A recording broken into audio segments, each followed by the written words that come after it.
2024 সালের জুলাইয়ের মাঝামাঝি থেকে অগাস্টের প্রথম সপ্তাহ পর্যন্ত যেই আন্দোলন হলো স্বৈরাচার বিরোধী, সেখানে শত শত মানুষ মারা গিয়েছে এবং অসংখ্য মানুষ আহত হয়েছে।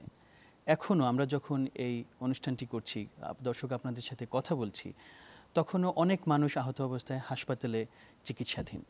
তাদের কেউ কেউ চোখ হারিয়েছে, কারো বিশেষ করে কোনো হাত পা অথবা অন্য কোনো অঙ্গ হয়তো কাটা পড়েছে। এই যে এত আহত হলো মানুষজন, তাদের যে মৌলিক চিকিৎসা সেটি কি আমরা দিতে পেরেছি?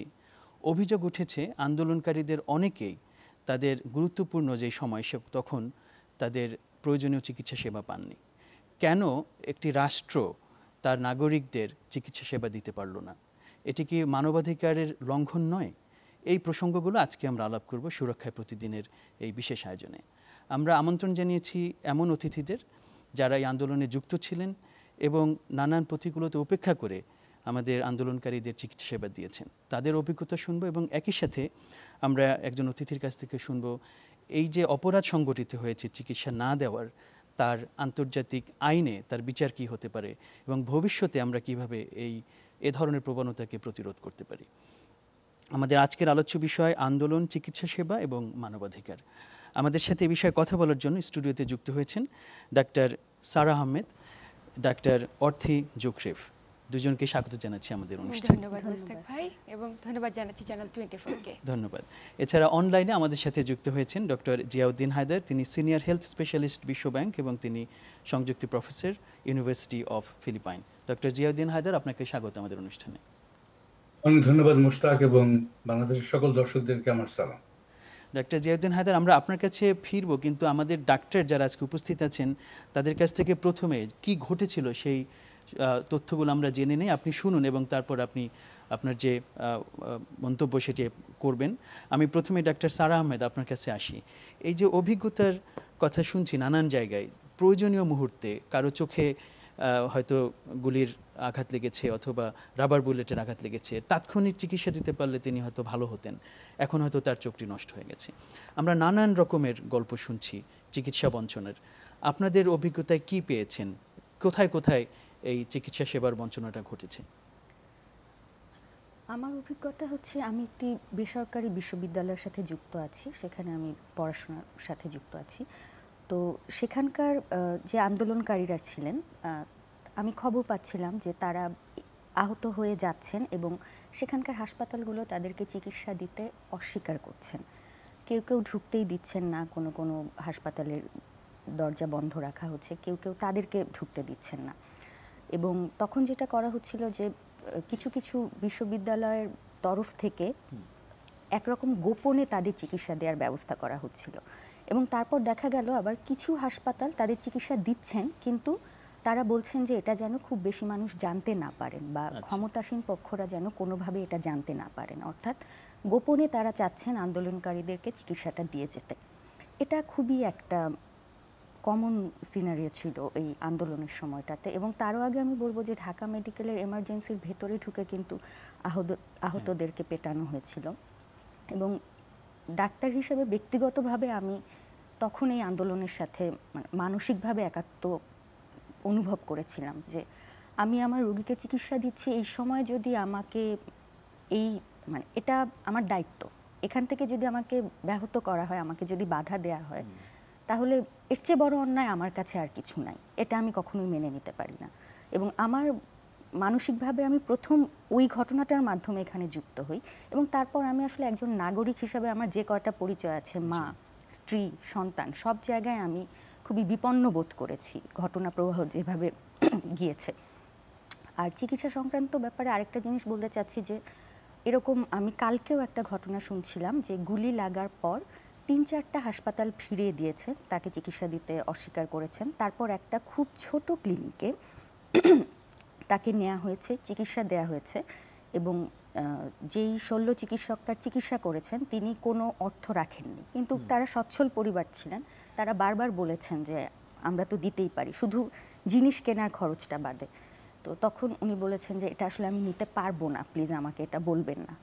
তো ঘটনাগুলো আসলে অনেক রকম, এবং এখানে অনেক মানবিক সংকটের ঘটনাও ঘটেছে, অনেক মানবিকতার উদাহরণও তৈরি হয়েছে। অনেক ধন্যবাদ ডক্টর স্যার আহমেদ। আমরা আসলে দুটো প্রান্তের কথাই আপনার কাছ থেকে জানলাম।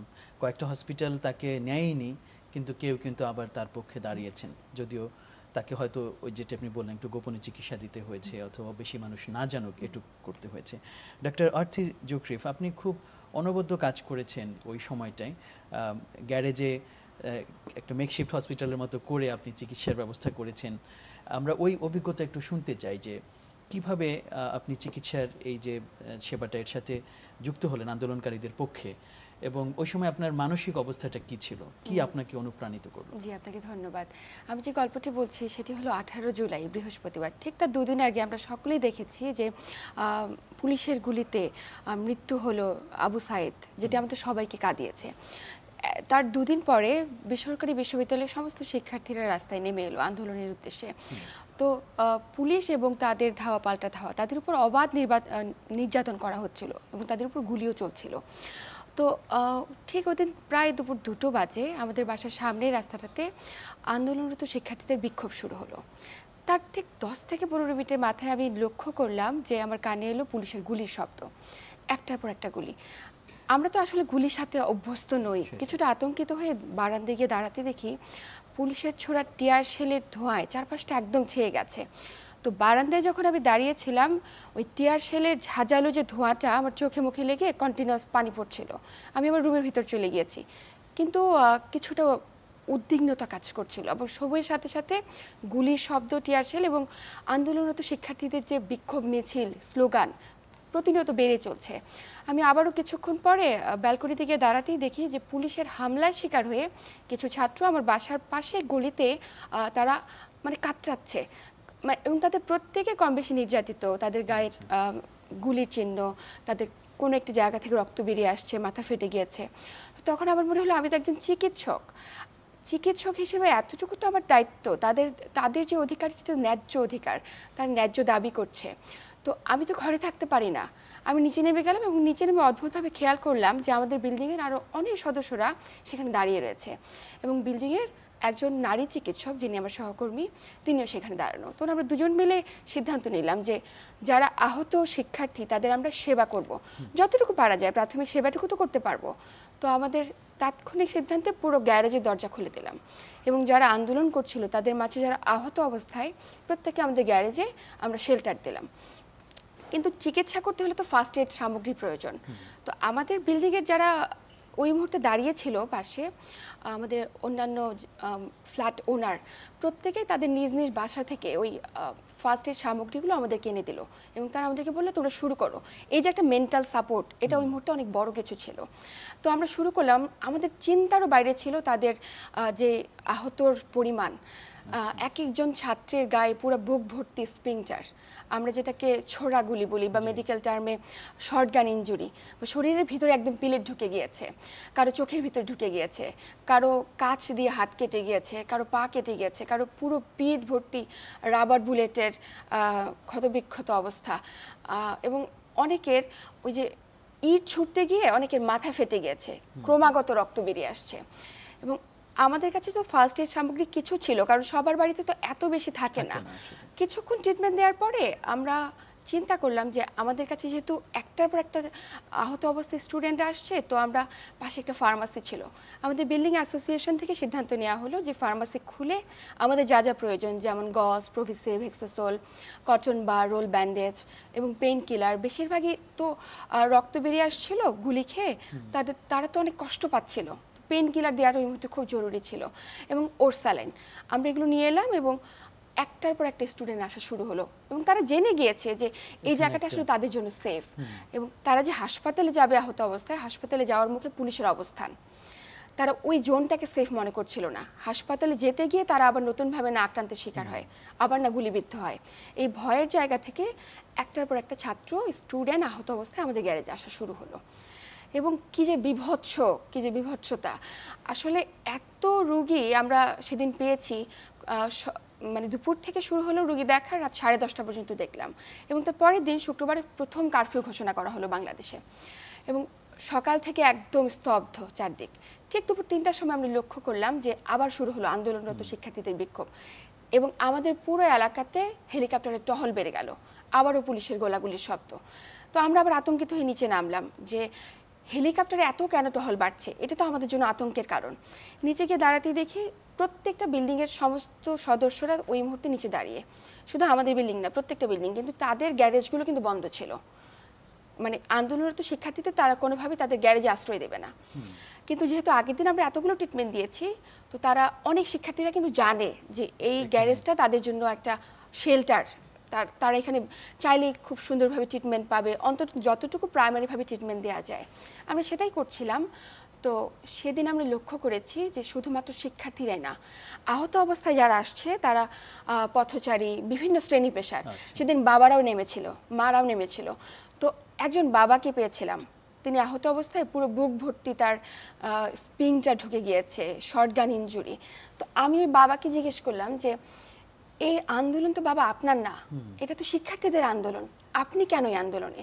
তো উনি আমাকে বলছিল আমার একটাই সন্তান, আমার একটাই বাচ্চা, আমার একটাই কলিজা, সেই কারণে আমার একটাই বাচ্চা যদি আন্দোলনে থাকে, পুলিশের গুলির মুখে একটা এই কন্ডিশনে থাকে, আমি বাবা হয়তো ঘরে থাকতে পারি না। খুব বড় রকমের একটা আবেগের বিস্ফোরণ কিন্তু তখন ঘটেছিল, এবং আমরা যেটা বলছি যে একটা পর্যায়ে কিন্তু ছাত্র জনতার বিক্ষোভে এটি রূপান্তরিত হয়েছিল, এবং সে কারণে পরবর্তীতে আমরা নানান শ্রেণী পেশার মানুষের কিন্তু এভাবে আহত এবং নিহত হওয়ার সংবাদ পেয়েছি।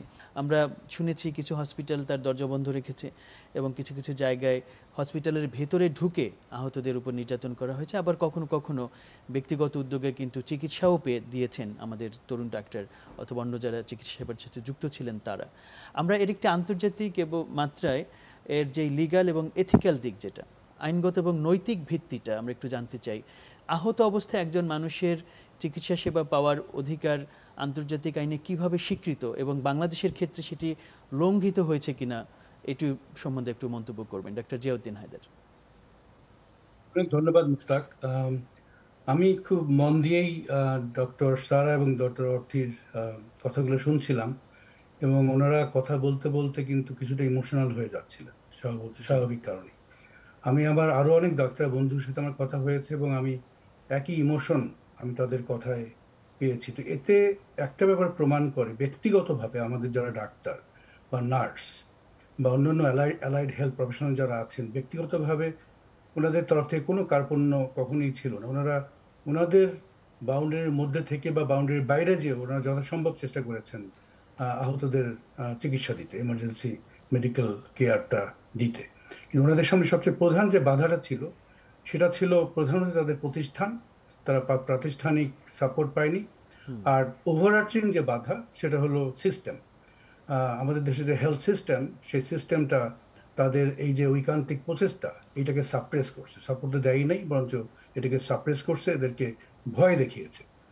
তো শহীদ হয়েছে অনেক, আমাদের অনেক তরুণ শহীদ হয়েছে, মুগ্ধ, তারপরে আবু সাইদ এবং এরকম আরো অনেক নাম, আবু সাইদ, হাজার হাজার ইয়ামিন, হাজার শহীদ হয়েছে। তো ওনারা শহীদ হয়ে আমাদেরকে একটা নতুন বাংলাদেশ উপহার দিয়েছে, সত্যি কথা। কিন্তু এই নতুন বাংলাদেশ উপহার দেওয়ার সাথে সাথে আমাদের কিন্তু একটা বড় চ্যালেঞ্জ আমাদের সামনে ওনারা হাজির করেছে, এবং চ্যালেঞ্জটা হলো মেধার ভিত্তিতে এবং সমতার ভিত্তিতে এই দেশটাকে এগিয়ে নিয়ে যাওয়া। স্বাস্থ্য খাত সম্পর্কে আমরা প্রায়ই আলোচনা করি, আমি নিজেও আপনার এই চ্যানেলে আমরা আলোচনা করেছি যে কোভিডের সময় আমরা দেখেছি স্বাস্থ্য খাত আমাদের দেশে কতটা ভঙ্গুর, আমাদের লোকজন কত অসহায়। এবং আরও একটা জিনিস দেখেছি যে আমরা মুখে মুখে যতই উন্নয়নের কথা বলি না কেন, যদি স্বাস্থ্য খাত ভঙ্গুর হয়, যদি স্বাস্থ্য খাত যদি আন্ডারলাইং সাপোর্টটা দিতে না পারে, তাহলে পরে উন্নয়নকে আসলে ধরে রাখা যায় না। এটা কোভিডের সময় আমরা সারা বিশ্বে দেখেছি।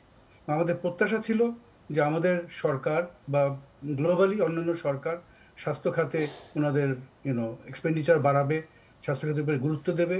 কিন্তু এবার আমরা আবার দেখলাম, আবার প্রমাণিত হলো যে আমাদের স্বাস্থ্য খাতটা আসলেই আগের মতোই ভঙ্গুর রয়ে গেছে। কিন্তু ডক্টর জিয়াউদ্দিন হায়দার, আমার প্রশ্ন হচ্ছে যে যেটুক আছে সেখানে আমার যারা আহত হলো তারা যে নির্ভয়ে সেখানে চিকিৎসা নিতে পারলো না, সেখানে তাদের তো মানবাধিকারের লঙ্ঘন ঘটেছে তো সেখানে, আমি ওইখানেই হয়েছে তো সেটার তো একটা আইনগত জি লঙ্ঘন হয়েছে। হ্যাঁ, তো এখানে আমাদের গ্লোবালি দেয়ার আর ক্লিয়ার গাইডলাইনস। জি, আমি শুধু দুইটা গাইডলাইন এখানে বলি সবার বোঝার জন্য।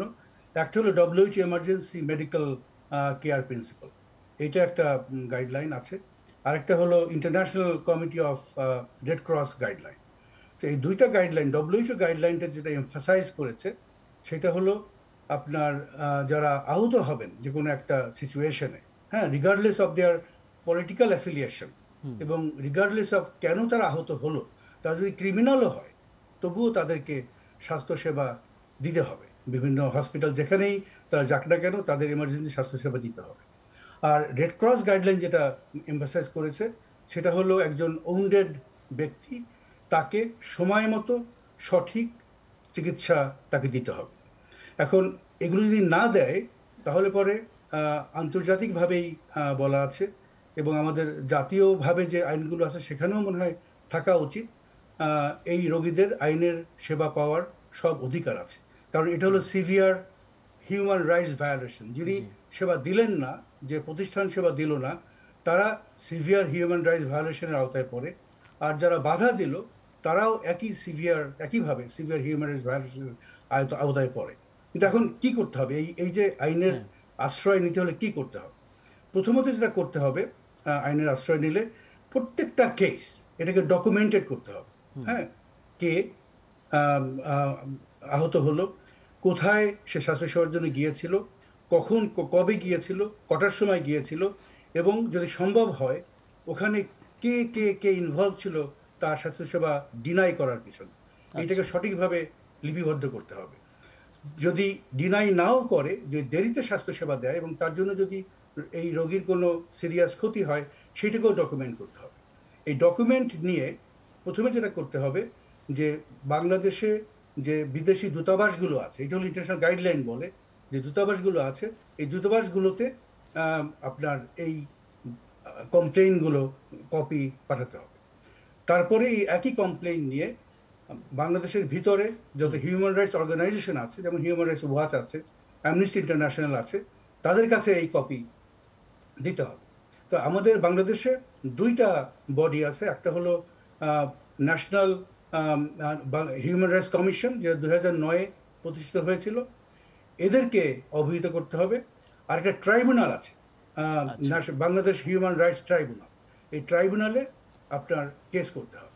এখন কোনো কারণে যদি ন্যাশনাল গভর্নমেন্ট বা এই ট্রাইব্যুনাল এই কেস না নেয়, তাহলে পরে এই যে হিউম্যান রাইটস অর্গানাইজেশনগুলো আছে এবং বিদেশি দূতাবাসগুলো আছে, এদের জানানোর এইটাই উদ্দেশ্য, এদের মাধ্যমে যে ইন্টারন্যাশনাল ক্রিমিনাল কোর্ট ICC এখানে আপনার এই কমপ্লেইন, মানবাধিকার লঙ্ঘনের অভিযোগ, কিন্তু মানবাধিকার লঙ্ঘনের অভিযোগে এখানে কমপ্লেইন ফাইল করা যাবে এবং সেখানে জাতিসংঘের যে হিউম্যান রাইটস কমিশন আছে এবং জাতিসংঘের যে অন্যান্য অর্গান আছে তারা এই প্রসেসকে সহযোগিতা করবে। এই মুহূর্তে আজকেই বাংলাদেশের জাতিসংঘের একটা প্রতিনিধি দল গিয়েছে তদন্ত করবে।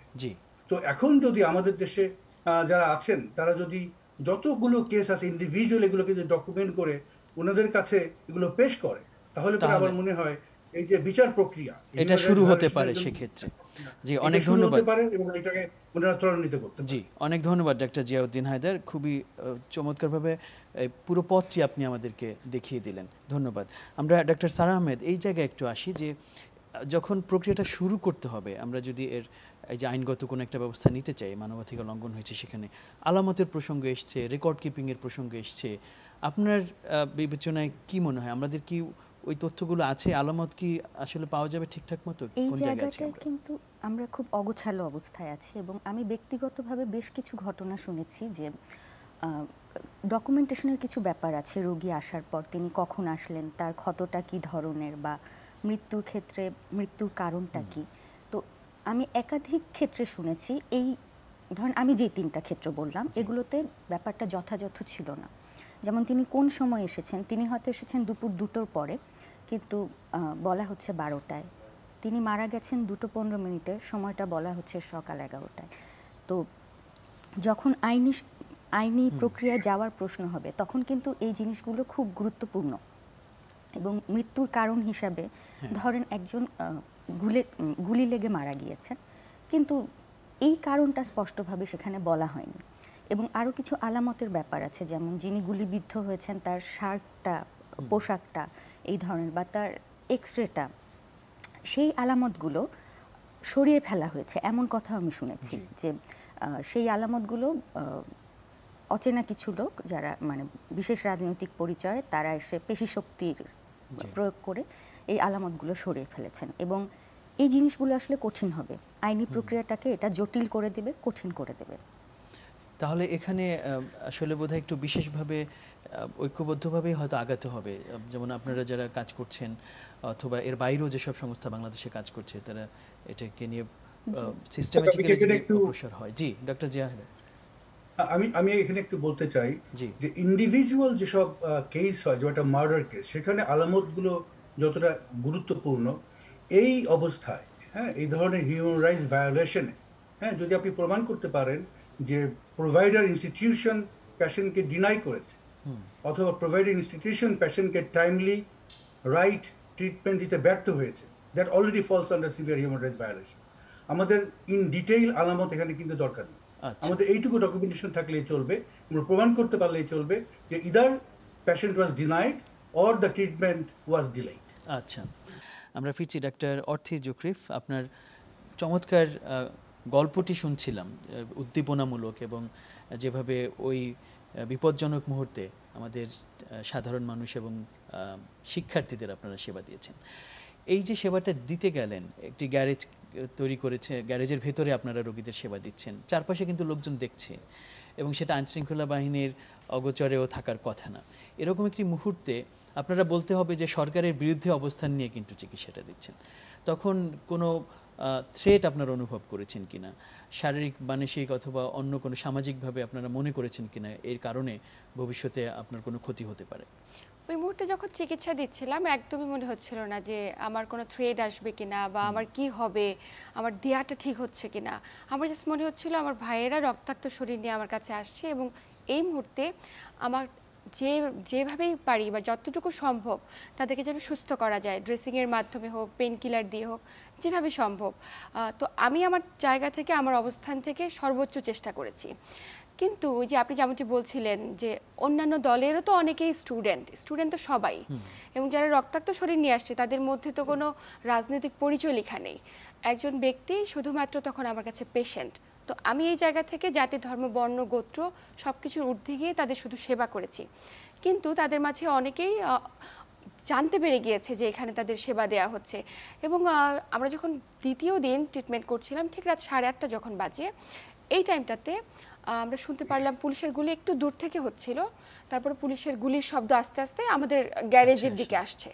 তো আমরা অনেকটা আতঙ্কিত হয়ে, আমাদের সাথে 4 জন স্টুডেন্ট ছিল, তাদেরকে আমরা ট্রিটমেন্ট করছিলাম, সবাই নিয়ে আমরা দোতলায় চলে গেলাম। তো তার কিছুক্ষণ পরে আমাদের গ্যারেজকে উদ্দেশ্য করে একটা টিয়ারশেল মারা হলো। পুরো এলাকা একদম ধোঁয়ায় ভরে গেল এবং গ্যারেজের পাশে সামনের এই রাস্তাটাতে 3-4টা টিয়ারশেল মারা হলো এবং একই সাথে ল্যাম্পপোস্টের আলোগুলো সব বন্ধ হয়ে গেল। তো আমি অনেক বেশি আতঙ্কিত হয়ে গিয়েছিলাম, আমরা সবাই আতঙ্কিত হয়ে গেছিলাম, পুরো বিল্ডিংয়ের সবাই। তার ঠিক 1 থেকে 2 ঘন্টা পরে কিছু মানুষ, আমি জানি না তাদের রাজনৈতিক পরিচয় কি, তারা পুলিশ নাকি ডিবি না কে, আমরা একদমই জানি না, কিন্তু আমাদের বিল্ডিংয়ের নিচে এসে আমাদের কেয়ারটেকার এবং দারোয়ানকে থ্রেট করা হলো যে কারা এখানে ট্রিটমেন্ট করেছে, তারা কি এই বিল্ডিংয়ের চিকিৎসক নাকি বাইরের কেউ, তারা কি ফ্ল্যাট ওনার কিনা, কত তলায় থাকে। এটা একটা বড় রকম থ্রেট। এবং পাশাপাশি আমি বলবো যে যেহেতু আমরা ব্যক্তিগতভাবে কোনো রাজনীতি ধারণ করি না, রাজনৈতিক পরিচয় আমাদের মাঝে নেই, পরবর্তী দিনগুলোতে আমার জন্য ব্যক্তিগতভাবে আমি মেন্টালি অনেক বেশি ট্রমাটাইজ ছিলাম। আমার কাছে মনে হচ্ছিল যে আমি অনেক বড় হ্যারাসমেন্টের শিকার হব কিনা, বা বাইরে বেরোলে যারা আমাকে থ্রেট করে গেল আমি কতটুকু নিরাপদ থাকবো, আমি কোনো রকম হামলার শিকার হব কিনা। মানে প্রত্যেকটাই আমার জন্য, প্রত্যেকটা মুহূর্ত আমার জন্য অনেক বেশি আতঙ্কের ছিল। সেটি না, অনেক অনেক ধন্যবাদ ডক্টর অর্থী জোকরিফ এই অভিজ্ঞতাটুকু জানানোর জন্য। কারণ আসলে যেই কাজটি করেছেন তার পরিণতিতে যদি এই পরিবর্তনটা না হতো, হয়তো হতেও পারতো যে আপনি নানানভাবে নিগৃহীত হতে পারতেন। আমরা স্মরণ করছি সেই সব শহীদদের যাদের কারণে আমরা আবার মুক্তভাবে কথা বলতে পারছি। আমরা আসছি ডক্টর সারা আহমেদ আপনার কাছে, যে এই আমরা শুরুতে বলেছিলাম যে অনেকে কিন্তু এখনও আহত অবস্থায় চিকিৎসা নিচ্ছেন, তারা বেঁচে যাবেন কিন্তু তাদের কিন্তু হয়তো অঙ্গহানি হবে, দেখতে পাবেন না। এই ধরনের মানুষদেরকে যদি আমরা একটু দীর্ঘমেয়াদে সহযোগিতা করতে চাই, সত্যিকার অর্থে আবার স্বাভাবিক জীবনের কাছাকাছি ফেরত আনতে চাই, কোন জায়গায় কাজ করতে হবে? জি, পুনর্বাসন প্রক্রিয়াটার দিকে আমাদের মনোযোগী হতে হবে এবং এই মুহূর্তে এটা সবচেয়ে বেশি গুরুত্ব পাওয়ার দাবিদার। ব্যক্তিগতভাবে আমার হাসপাতালগুলোতে গিয়ে যেটা মনে হয়েছে, কারণ কেউ এক চোখ হারিয়েছেন, কেউ দুই চোখ হারিয়েছেন, কেউ অঙ্গ হারিয়েছেন, কেউ হাত, কেউ পা, কেউ এমনভাবে আহত হয়েছেন যে সারা জীবনই তার কিছু একটা ডিসএবিলিটি থেকে যাবে।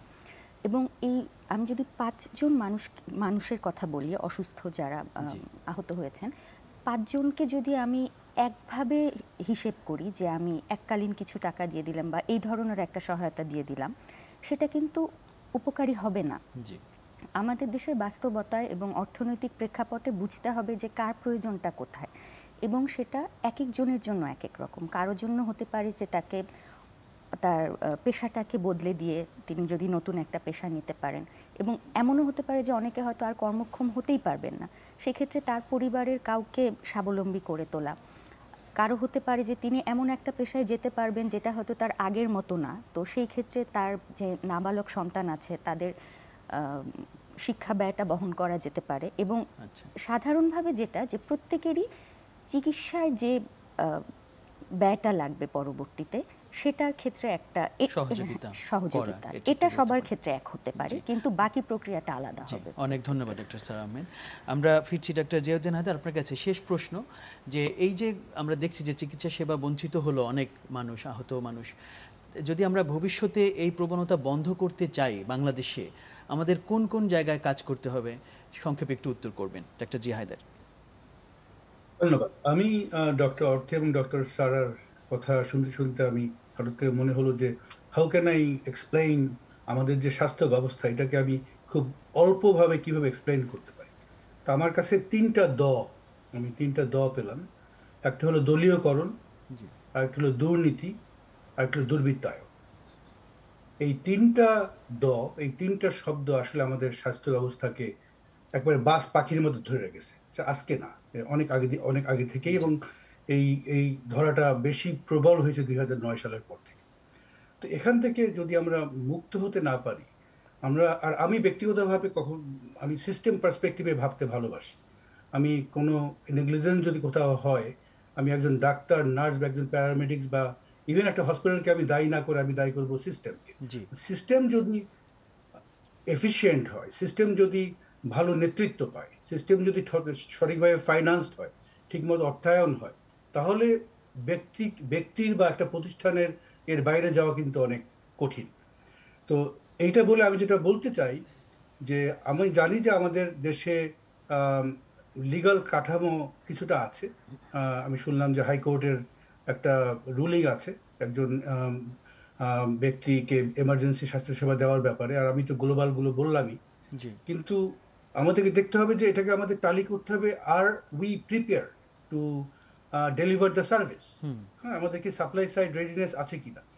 ইমার্জেন্সি মেডিকেল সার্ভিস কিন্তু একটা স্পেশালাইজড এরিয়া, বাট আনফর্চুনেটলি আমাদের দেশে কিন্তু এটাকে ওইভাবে দেখা হয় না। আমাদের দেশে এমার্জেন্সি মেডিকেল সার্ভিস ওইরকম কোনো সার্ভিস, কোনো সিস্টেম্যাটিক কোনো সার্ভিস নাই। এক একটা হাসপাতাল, এক একটা ক্লিনিক এক একভাবে এটাকে ডিল করে। কেউ হয়তো একটু ভালো সার্ভিস দেয়, কেউ কম দেয়, কিন্তু এটার কোনো সরকারি কাঠামো নেই। দুর্ভাগ্যবশত আমি জানলাম যে আমাদের দেশে এমার্জেন্সি মেডিকেল সার্ভিসের উপরে কোনো পলিসি আজকে পর্যন্ত, আপনারা চেক করতে পারেন, কিন্তু আজকে পর্যন্ত এমার্জেন্সি মেডিকেল সার্ভিসের উপরে কোনো পলিসি কাঠামো আমাদের দেশে তৈরি করা হয়নি, আমাদের স্বাস্থ্য সেক্টরে নাই। এবং এটা না থাকার ফলে যেটা হয়েছে, সেখানে অনেকগুলো এলিমেন্ট কাজ করে। আপনার হাসপাতাল বা স্বাস্থ্য কেন্দ্র, আপনার অ্যাম্বুলেন্স সার্ভিস লাগবে, হ্যাঁ, আপনার ডিসপাস মেকানিজম লাগবে, এবং এগুলোকে একসাথে তাহলে আমি যেমন সময় স্বল্পতার কারণে একটু শেষ করবো জি হায়দার। তাহলে আমরা বলবো যে এই জায়গাটা আমরা যদি শেষ করি আপনার কথার সূত্র ধরে, যে এমার্জেন্সি স্বাস্থ্যসেবার যে মূল যে কাঠামো, সেটি যেন আমাদের এখানে এইবার আমরা অবশ্যই চোখে দেখি। অনেক ধন্যবাদ ডক্টর জিয়াউদ্দিন হায়দার, ডক্টর সারা আহমেদ এবং ডক্টর অর্থী জকরিফ, আপনাদেরকে কৃতজ্ঞতা জানাচ্ছি আজকে সময় দেওয়ার জন্য। ধন্যবাদ। দর্শক, শেষ করছি সুরক্ষায় প্রতিদিনের আজকের এই বিশেষ আয়োজন। আমাদের সাম্প্রতিক যে আন্দোলন সংগঠিত হলো এবং যেখানে অসংখ্য মানুষ আহত হয়েছে, শত শত শিক্ষার্থী, সাধারণ জনতা প্রাণ দিয়েছে আমাদের মুক্তির জন্য, সেটি আমাদের নানান মানবিক সীমাবদ্ধতা এবং একই সাথে আমাদের মানবিক অনেক গুণাবলীও চোখে দেখিয়েছে। আমরা চাইব যে ভালো দিকগুলো আমাদের সাথে থাকুক এবং সীমাবদ্ধতাগুলো আমরা যাতে উতরে গিয়ে সত্যিকার বাংলাদেশ গড়তে পারি, সেই আহ্বান রেখে, আশাবাদ রেখে আজকের মতো শেষ করছি।